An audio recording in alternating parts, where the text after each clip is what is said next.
नमस्कार दोस्तों, अपने यूट्यूब चैनल पर स्वागत करती है अर्चना भोजपुरी गीत स्टार पर। देखिए हम बहुत सुंदर सास ननद देवरान जेठान पर सभी पर है बहुत सुंदर गीत लेके आई है। लोक झोंक आप लोग के पसंद पड़ी, लाइक शेयर सब्सक्राइब करिए। जैसे सब दीदी बैग सपोर्ट करके आगे बढ़ाया वैसे हमारा भी सपोर्ट करके आगे बढ़ाई है। उठल बदर दिया देहिया सम्हार पियवा, उठल बदर दिया देहिया सम्हार पियवा। ससु मर गईली बजरिया, ससु मर गईली बजरिया, ससु के बोलाव पियवा।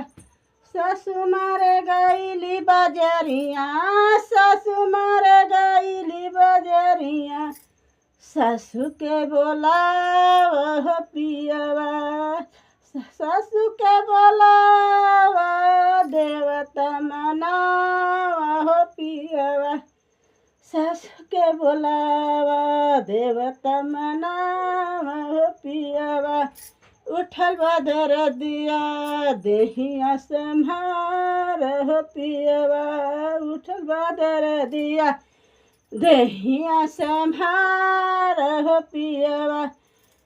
हाँ जेठनी मार गईली नैहरवा, जेठनी मार गईली नैहरवा, जेठनी के बोलाव पियवा।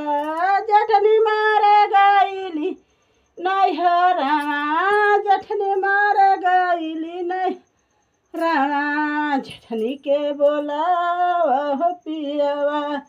जेठनी के बोलाव पीपरी पिसाव पियवा, जेठनी के बोलाव पीपरी पिसाव पियवा।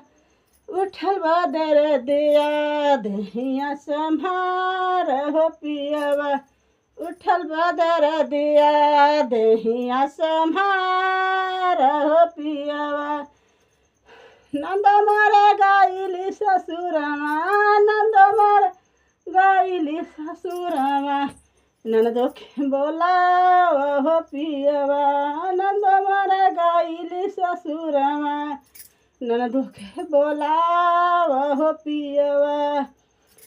ननदो के बोलाव सौरी लिपाव पियवा, ननदो के बोलाव सौरी लिपाव पियवा।